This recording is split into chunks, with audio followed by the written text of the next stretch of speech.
चलिए स्टार्ट करें।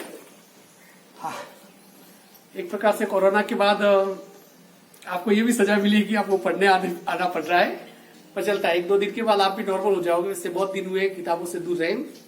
देखिए यहाँ पर चूंकि आपको पता है कि 11th का पूरा कोर्स बदल गया है। आप बहुत भाग्यशाली लोग हो। आपकी जो अनिवार्य हिंदी की और इंग्लिश की जो किताबें आई है वो वाकई इतनी प्यारी किताबें है कि जो पहले वाली थी उसके मुकाबले में देखा जाए तो ये हिंदी की किताब तो बहुत ही शानदार है। इसलिए आप लोगों को पढ़ने में भी मजा आएगा और पढ़ाने वाले को पढ़ाने में भी मजा आएगा। मैंने सबसे एक शॉर्ट दुष्यंत कुमार जैसे कहा जाए तो ये नाम ही काफी है। आप लोग दुष्यंत कुमार से परिचित नहीं होंगे। उर्दू में गजलें लिखी जाती है, हिंदी में नहीं लिखी जाती थी। हिंदी में गजल को एक मुकाम प्रसिद्धि हासिल करवाने का काम किसने किया था? दुष्यंत कुमार ने। ये भारतीय हिंदी साहित्य की विडंबना रही कि ये व्यक्ति 40-42 साल की उम्र में इनकी मृत्यु हो गई। और यदि इनकी मृत्यु नहीं हुई होती तो शायद इनसे बड़ा गजलकार भी भारत में कोई नहीं होता, क्योंकि आज भी सबसे प्रसिद्ध गजलकारों में से ये एक है। एक तो ये कि गजल क्या है, इस चीज को समझ लीजिए। उसके पहले मैं थोड़ा इनका परिचय बता दूं। देखिए जो ऊपर वाली जो लाइन है ये पंच लाइन है। पंच लाइन का मतलब कि देश में कोई भी आंदोलन ऐसा नहीं होगा 1970 या 80 के बाद जो इस लाइन से शुरू नहीं हुआ और इस लाइन पे खत्म नहीं हुआ। अन्ना हजारे वाला जो आंदोलन हुआ था केजरीवाल, जिसकी वजह से केजरीवाल मुख्यमंत्री बना, ये लाइन उस आंदोलन की पंच लाइन थी। मतलब ये कि यदि कुमार दुष्यंत को यदि दो लाइनों में समेटना हो तो ये लाइन उसकी, जिसे कहते हैं कि उनकी एक अपने आप में दो पंक्तियों का एक पूरा महाकाव्य है। ये आपकी बुक में भी सबसे ऊपर दे रखी है पंचलाइन, जिसे कहते हैं कि किसी भी कवि की सबसे बेहतरीन जो रचना होती है, जो सबसे बेहतरीन जो क्रिएशन होता है वो ये है। यहाँ पर देखिए उसी लाइनों से शुरू करते हैं, फिर परिचय करते हैं। मेरे सीने में नहीं तो तेरे सीने में सही हो कहीं भी, यहाँ गलत लिख दी, हो कहीं भी आग लेकिन आग जलनी चाहिए। अब ये किस आग की बात कर रहा है? देखिए सिर्फ सांसें लेना ही जिंदगी नहीं है।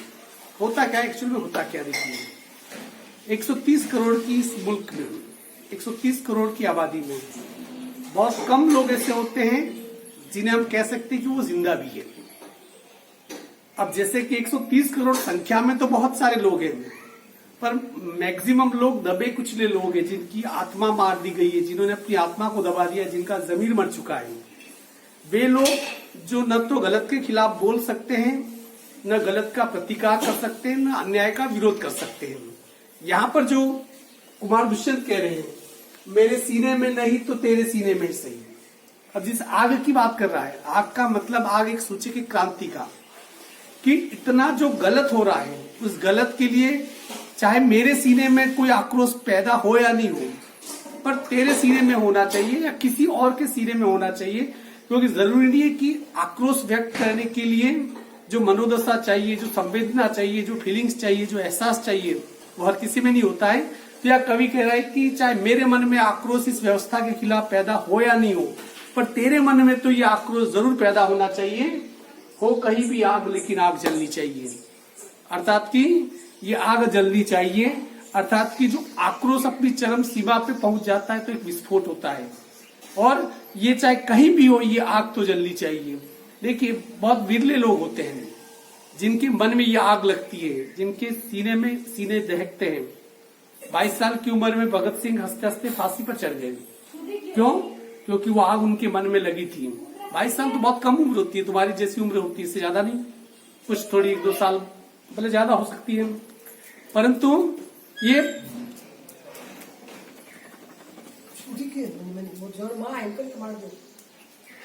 हाँ, तो कम से कम ये जो यहाँ पर जो गजलकार कह रहा है, वो गजलकार यही बात कर रहा है कि एक आक्रोश पैदा होना चाहिए।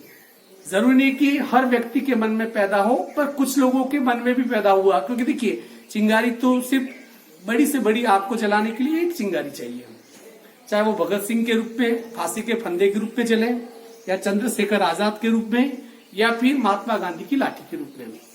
कहने का मतलब है कि किसी एक को शुरुआत करनी होती है। चिंगारी से एक चिंगारी कहीं डाल दो, आग तो अपने आप लग जाती है। यहाँ पर व्यवस्था के खिलाफ जो अन्याय जो होता है, जो दमन हो रहा है, जो हमसे ऊपर बैठे हुए जो लोग हैं, उनके खिलाफ मन में आक्रोश पैदा होना चाहिए। और ये पूरा जो पूरी गजल है उसी आक्रोश की कहानी कहता है। पहले इसका परिचय पढ़ लेते हैं। देखिए, जन्म इनका 1933 में हुआ और मृत्यु 1975 में। लगभग कितने साल जिए? 42 साल। मात्र 42 साल की उम्र में मृत्यु हो गई। उसमें भी इतना अच्छा लिख के गए। ये किताबें दी, कभी मौका मिले तो जरूर पढ़ना। राजपुर नवादा गांव है, यूपी में इनका जन्म हुआ। और मैंने 1933 से 75 का मतलब जन्म मृत्यु दोनों साथ में लिख दी। इनकी कुछ किताबों के नाम जरूर याद रखना। इसमें जैसे कि सूर्य का स्वागत, आवाजों के घेरे, साय में धूप, ये जो 2 लाइनें इसी किताब से ली गई है। एक कंठ सिपाही, ये गीति नाट्य नाटक लिखा है कविता के रूप में। और इसके अलावा उन्होंने बहुत सारी ऊपर वाली जो जितनी भी रचना है उनकी गजल की है। गजल है क्या पहले बताऊं मैं आपको। इस गजल को समझ लीजिए, क्योंकि आपने कविताएं बहुत पढ़ी होगी, पहली बार आप गजल पढ़ रहे हो तो इस गजल को समझना जरूरी है। गजल का कोई शीर्षक नहीं होता है। पहली बार जैसे इससे गजल लिखा हुआ, हर कविता का शीर्षक होता है, पर गजल का कोई शीर्षक नहीं होता है। क्योंकि जो गजलें होती है, जैसे इसमें 1 2 3 4 5 6 और 7, तो कितनी गजलें हैं? 7 गजलें हैं। सातों गजलें अपने आप में एक अलग अर्थ रखती हैं। इन गजलों को कहीं पर भी पढ़ो, अपने आप में इनका स्वतंत्र अर्थ होगा। फिर भी यहाँ पर यदि इनको साथ में रखा है तो इसके पीछे 2-3 वजह हैं। एक तो इन सभी गजलों का जो मिजाज है, मतलब कि इनका जो गहरा अर्थ है, वो लगभग एक दूसरे से मिलता हुआ है। दूसरा, ये गजल एक साथ इसलिए लिखी जा सकती है क्योंकि देखिए, जैसे इस गजल के लिए जैसे लिए, दूसरी गजल में लिए, तीसरी गजल में लिए, अर्थात कि तुकबंदी का निर्वाह हुआ है। एक जैसी तुक इन्होंने लगाई है। देखा जाए तो ये सभी गजल अपने आप में एक अलग अर्थ रखती है। किसी गजल, पहली गजल का दूसरी से मतलब नहीं, दूसरी का तीसरी से मतलब नहीं, परंतु इसके अंदर जो एक अंतर्धारा, जो संवेदना चलती है, जिसे कहते हैं कि जो फीलिंग्स चलती है, वो बिल्कुल सब में एक जैसी है। हम इन्हें स्टार्ट करते हैं और आप चाहो तो कहीं पर भी, ये जैसे गजलें हैं, कहीं आप यदि स्टेज पर परफॉर्म करो या कोई भी करो, कुछ भी करो, उसमें इन गजलों का इस्तेमाल आप कर सकते हो। हर गजल आपके लिए तालियां बजवाने के लिए मजबूर कर देगी, इतनी प्रसिद्ध गजलें हैं। तो देखो, पहली गजल, इसमें बहुत सारे उर्दू भाषी शब्द होंगे, इसमें उर्दू वाले शब्द भी आए हैं। और चूंकि गजलें तो उर्दू में लिखी जाती थी, ये तो दुष्यंत कुमार ने हिंदी में गजल लिखने की परिपाटी शुरू की थी। देखिए, अभी कहा तो तय था चिरागा हर एक घर के लिए। चिरागा मतलब दीपक। यहां पर चिरागा देखो, ये एक वचन है।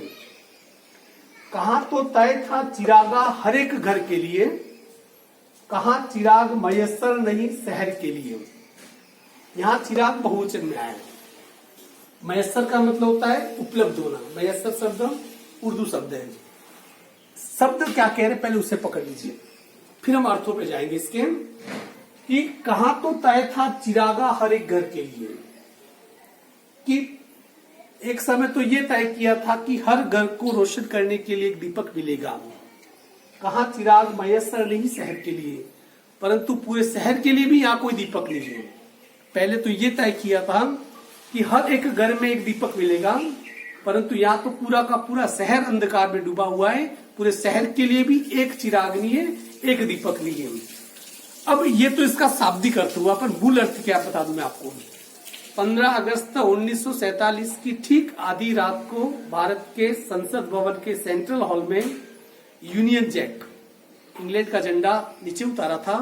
और धीरे धीरे ठीक 12 बजे, आधी रात, न जब दिन होता है न रात होती है, और तारीख की वो संधि वेला, संधि काल, उस समय उस गुलामी के प्रतीक उस ब्रिटिश झंडे को उतार के वहां तिरंगा लहराया था। और वहां पर जवाहरलाल नेहरू ने एक भाषण दिया था, नियति के साथ साक्षात्कार। उन्होंने कहा था कि जब पूरी दुनिया जब सो रही है, तब भारत जैसा देश आजादी की नई सांस ले रहा है। और उस भाषण के बाद काफी उम्मीदें थी, सबको लगता था जब 1947 में हम आजाद हुए, भूखे नंगे थे, हमारे पास कुछ भी नहीं था, फिर भी सब लोगों के मन में खुशी ये थी कि अब नया सवेरा आया है, अब यह अंधेरा हमेशा हमेशा के लिए छट जाएगा, हर हाथ को काम मिलेगा, हर घर को, हर सर को छत मिलेगी। हर व्यक्ति को अच्छी शिक्षा मिलेगी, हर व्यक्ति को अच्छी चिकित्सा सुविधा मिलेगी। पर आजादी के 73-74 साल के बाद भी यदि आज हम पलट के देखते हैं तो हमारे हाथ में कुछ भी नहीं है। स्थितियां वो की वही है।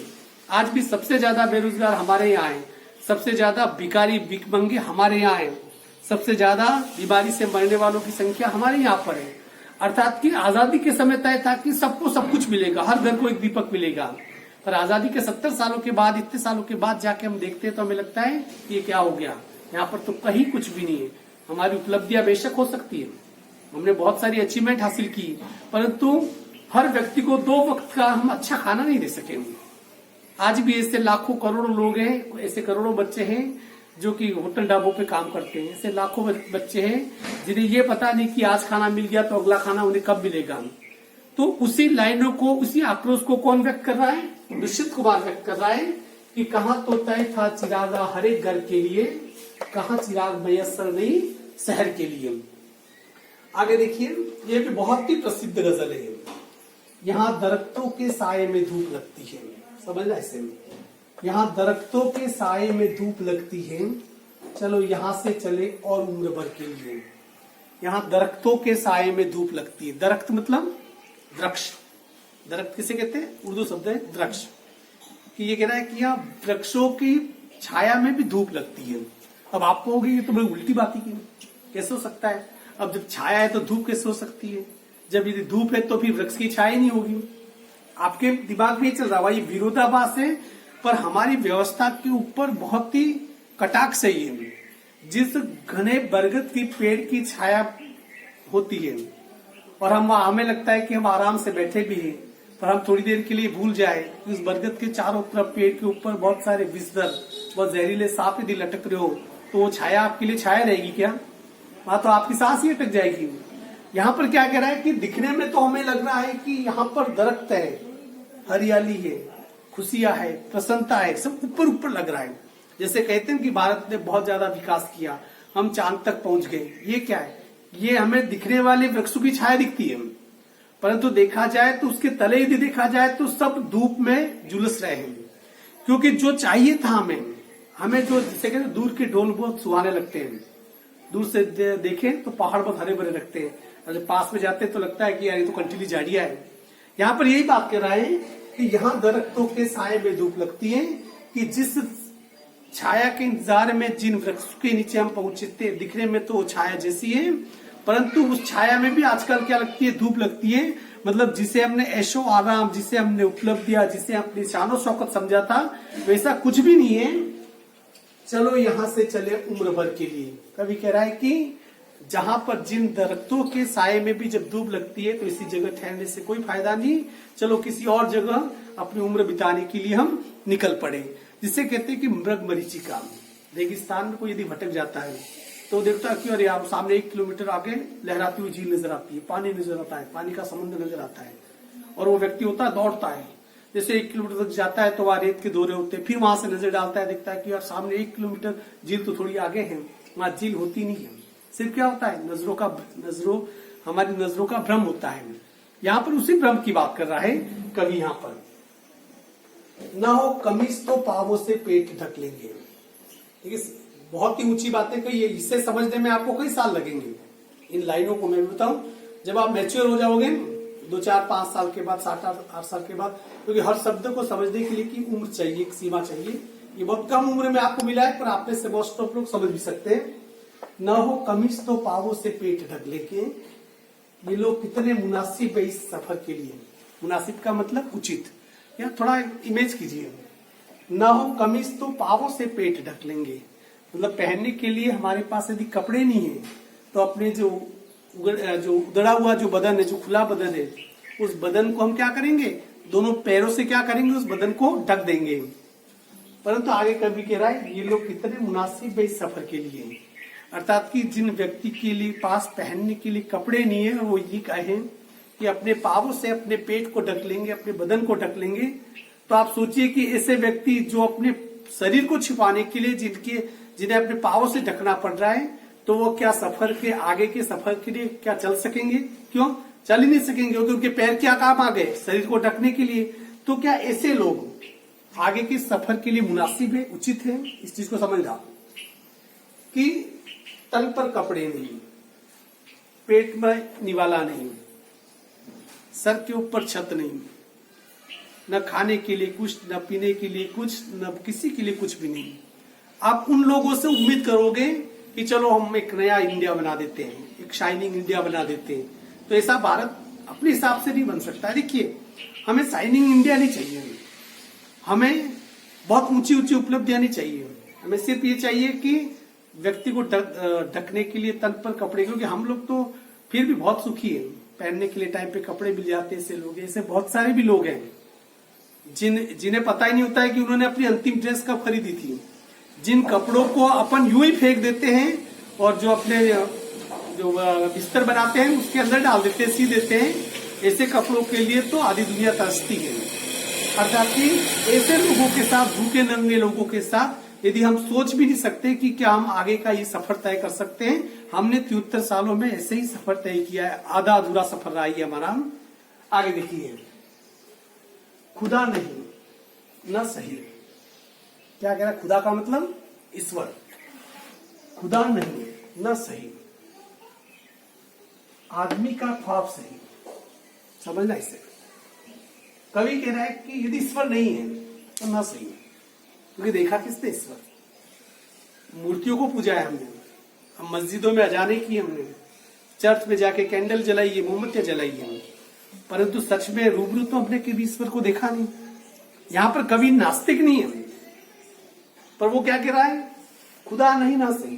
यदि ईश्वर को नहीं देखा, ईश्वर हमें नहीं मिला तो ना सही चलेगा, कोई बात नहीं।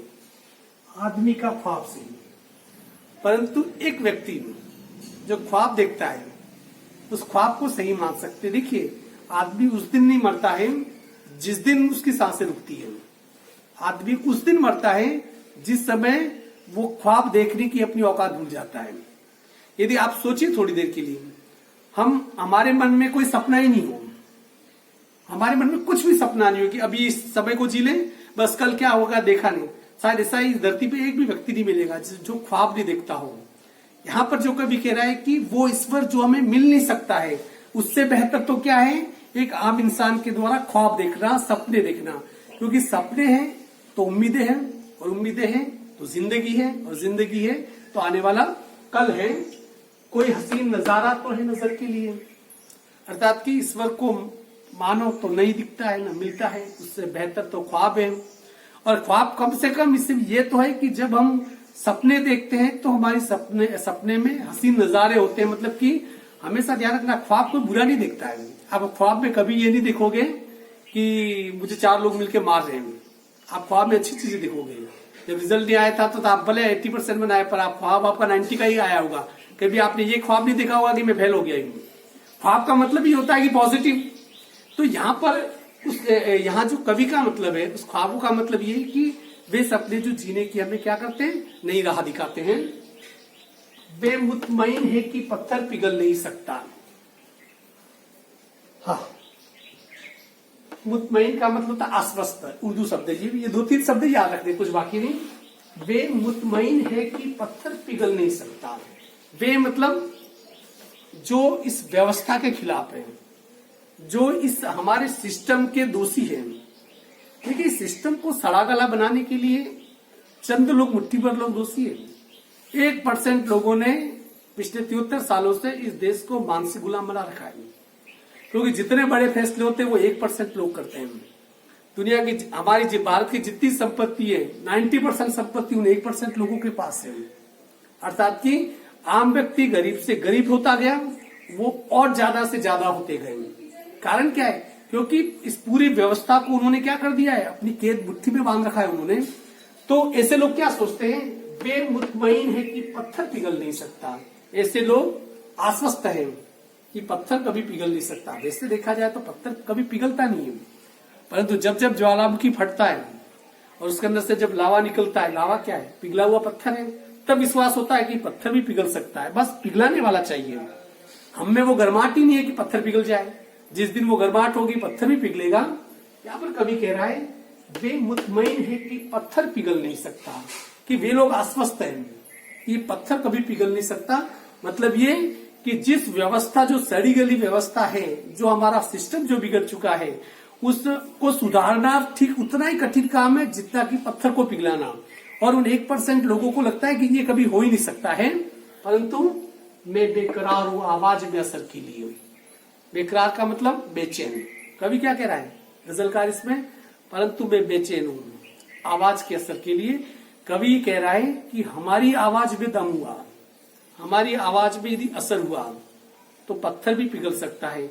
इसी दुष्यंत कुमार का एक और शेर था, कौन कहता है आकाश में सुराख नहीं होता यारो, जरा एक पत्थर तो तबीयत से उछालो। यही बात है, इंसान अपनी सीमाओं से परे जा सकता है, अपनी सीमाओं से बहुत ऊपर जा सकता है। अरुणिमा सिंह का नाम आपने सुना होगा।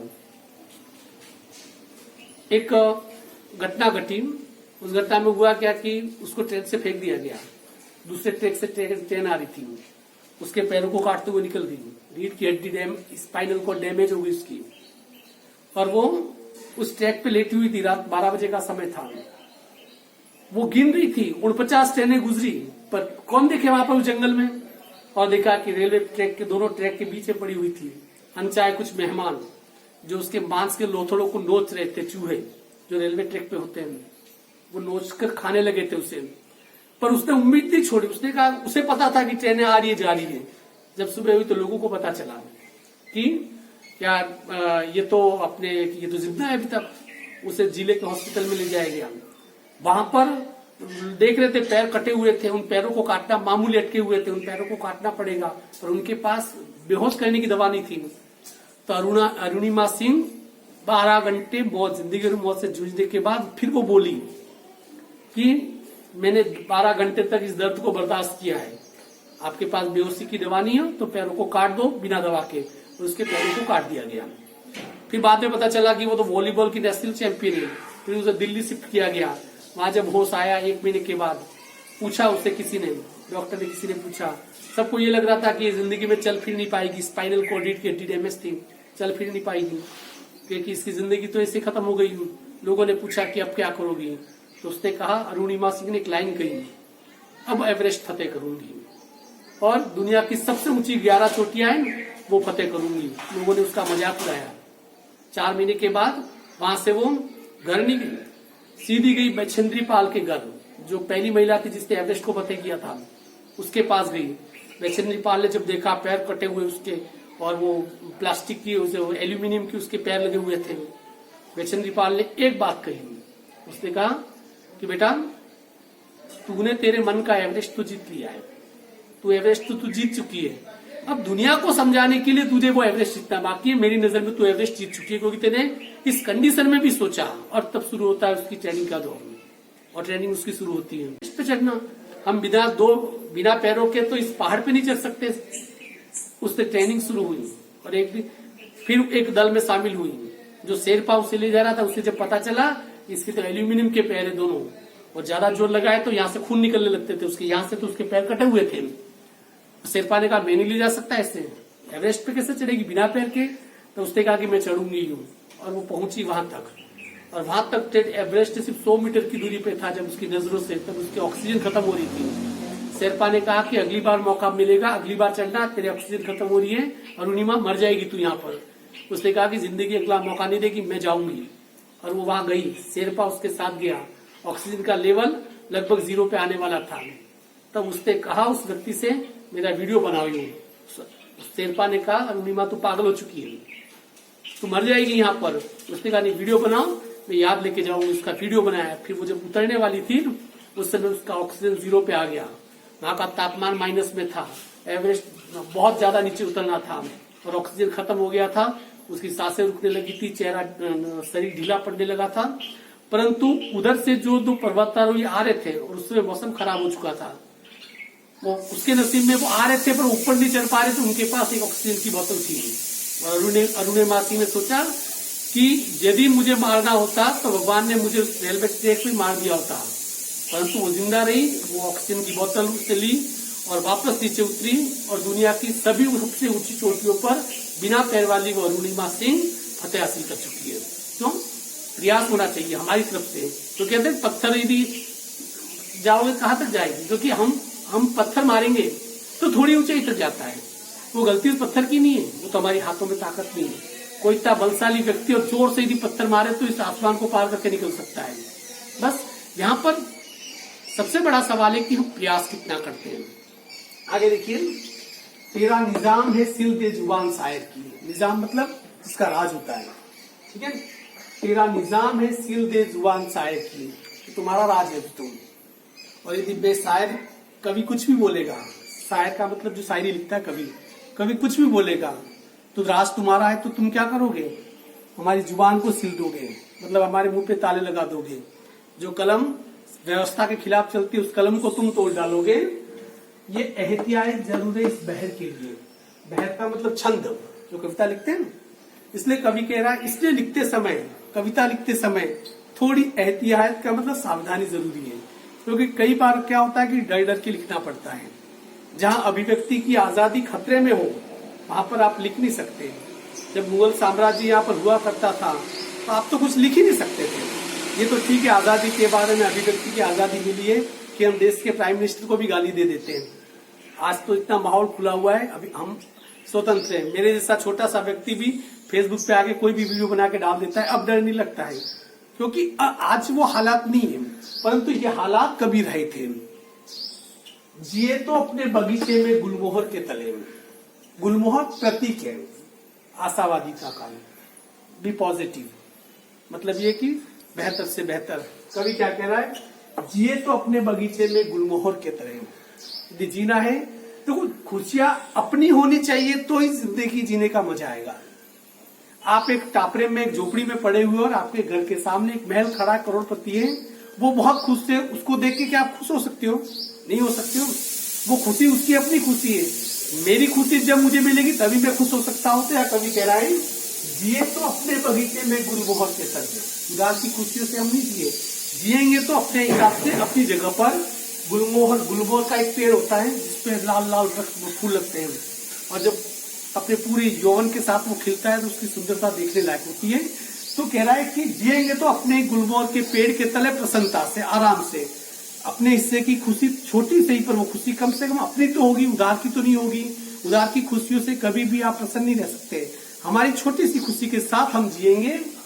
मरे तो गैर की गलियों में गुलमोहर के लिए, और किसी दिन मरेंगे तो कैसे? दूसरों की गैर की गलियों में गुलमोहर के लिए। अर्थात कि यदि मरेंगे तो ऐसे मरेंगे कि दूसरों को खुशियां देकर मरेंगे। देखिए, जिंदगी और मौत ये दो चीजें आपके हाथ में दी है। You don't know when will you born, ठीक है। तुम्हें ये नहीं पता है कि तुम कब पैदा हुए थे। तुम्हें ये नहीं पता है कि व्हेन विल यू डाई। दो चीजें फिक्स दी है, ये दो चीजें फिक्स दी है, बाकी सब फिक्स है पहले से ही। आपको पता है 12 बजे खाना खाओगे, 1 बजे ये करोगे, जिंदगी चलती रहेगी। नर्सरी के बाद LKG में जाओगे, 8वीं के बाद 9वीं, 11वीं के बाद ये, फिर ये करोगे, सब फिक्स है। ये सब फिक्स है। और दुनिया में सबसे बड़ी चीजें दो अनफिक्स होती है। यहाँ पर कह रहा है कि एक तो जीवन वो होता है जब हम अपने लिए जिए, एक जीवन वो होता है हम जब दूसरों के लिए जिए। खुद के लिए कुछ करके खुश होना बहुत आसान है, बहुत मुश्किल काम तो ये है कि किसी और के चेहरे पर आपकी वजह से मुस्कान आ जाए। यहाँ पर ये कभी यही कह रहे हैं, तो अपनी खुद की खुशियों के लिए, क्षण भर की खुशियों के लिए जिएंगे, और कभी मर भी गए तो दूसरों की खुशियों के लिए, दूसरों के लिए मर मिटेंगे। ये आपकी ये पूरी गजल। इसके बारे में क्या, एक बार इसे 2-4 बार ये लाइनें मैं कहता हूं इनको तो यूं याद कर लो। ये तो क्या है कि दोस्तों के बीच में इनमें से कोई भी लाइन है फेसबुक पे आपने फोटो से डाल दो, आपको सैकड़ों लाइक मिलेंगे। मैं तो नहीं डालता हूं, क्योंकि मैं तो मेरा लिखा हुआ ही डालता हूं। आजकल दूसरों का गुलमोहर देखना मैंने बंद कर दिया। मेरा अपना होता तो ठीक है। तो इसे थोड़ा अपने लेवल पे और समझ लेना। आज के लिए इतना काफी। प्रश्नोत्तर भी इसके हम कल कर लेंगे, ज्यादा लोड नहीं देता हूँ। धन्यवाद।